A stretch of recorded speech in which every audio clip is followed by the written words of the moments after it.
So starting today with that national health story, the Health Secretary, Sajid Javid, has said that nearly half of the NHS budget is spent on lifestyle conditions that are wholly avoidable.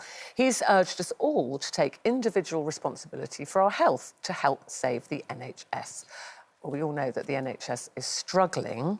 But once again, Janet, does it all come back to us? It's all your fault. It's you lot out there not looking after yourselves, nothing to do with us, nothing to do with being badly managed or... Yeah, I can see where it's coming from, but we have just gone through almost 2 years of an unbelievable situation which placed so much stress on people and which will have exacerbated not just their mental health but their physical health as well, because it was hard to take exercise, you were cooped up at home for weeks on end.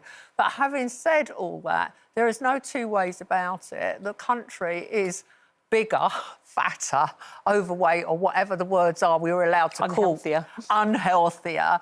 And even though the NHS is going to get a large injection of cash, a lot of that will be swallowed up in bureaucracy. That's true too. But what remains, should it really be spent on people who don't look after themselves better? Now, I'm in two minds about this because the government has asked Sir Keith Mills to look at how we incentivise people to live more healthily.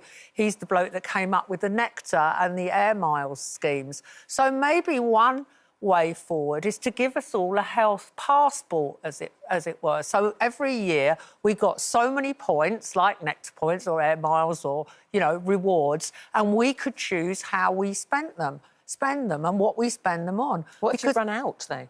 Well, if you run out, you're not going to be able to get IVF or gastric bands or that cosmetic. There is a lot of procedures that the NHS currently fund that some people might say, well, that's an option and it's Well, some people do. I mean, there's a health survey. They're saying of all these people quizzed, 85% said, for example, alcoholics should have to pay for their own treatment, including their rehab.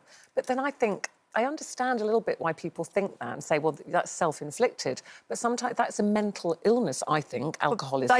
They already don't perform operations on people who are seriously overweight as it is. I mean, if you're really, really overweight, you're going to have to wait even longer for a hip replacement or a knee replacement. So that's already But that's in place. because you need to be not so heavy if you have a new knee or something, not...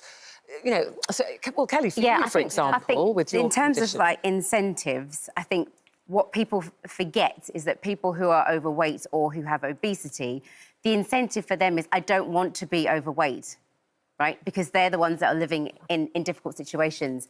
Their lifestyles are being changed. You know, I've got somebody who's close to me who has to deal with those difficulties, and it's not something that they want to have or that they choose to have and haven't made efforts to change. But there are also other factors like low-income families who haven't had the education or the exposure to different differences in, you know, nutrition and facts and figures that can help them in terms of raising their children in a way that's healthier and where the children has an understanding of what's good and what's bad in terms of foods.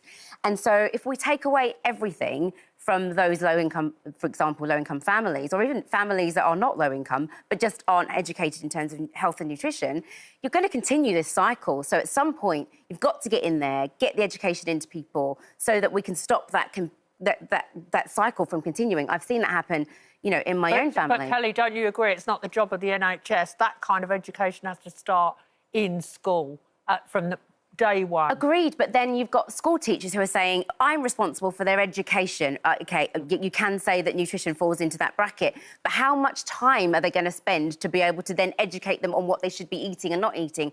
I think it's a balance between teachers and at home. For me, myself, you know, if we were going to be on that scheme, I mean, I'd be out of points years ago, right? Because, Frankie, what about I'm in hospital all the time.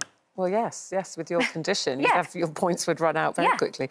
What about IVF, Frankie? As they're saying, more than 3/4 of these people surveyed feel that IVF should be funded by the patients, the people that need IVF. But I don't understand why, because they're saying if it's a self-inflicted illness, being infertile or being unable to have children isn't self-inflicted. I suppose they're possibly saying, well, it's not your right to have children. It's very sad that you can't. But should that take precedent over somebody with cancer? I just think, like, how can you say to someone, oh, you're not allowed a child? I just think I get it. I get where the whole thing's coming from, because when you take away everything, it makes sense. You know, get everyone to live healthier lifestyles, less stress on the NHS. Simply said like that, it makes complete sense. But when you start digging into it, there's going to be so many people that are left out, people that are left with things that need... Which is the same situation we're in now. I just don't see where you draw that But then line. I suppose they'll say it's not a bottomless pot of money. They've is it? tried You can't rewards just before. keep- They've trialled them. They've tried offering obese people gym membership, rewards, you know, vouchers for healthy food and so on, and it hasn't really worked. So, I'm mystified as just to the why obese it's going to. people He that are thinks it's going to draining the work NHS. now. No, and to me that seems like a punishment, because I just think Yeah. I don't think people want to be obese, and I think No. people No, struggle with that's the obesity. point. People have very difficult relationships with food, and Yeah. often that's a mental It's condition psychological, yeah. that they struggle with. So to suddenly say, 100%. well, you're obese, it's your fault, you eat too much, you can't be treated. Let us know what you think, because that was a survey recently, but we'd love to know your thoughts on that, because it's your show and we'd like to hear from you.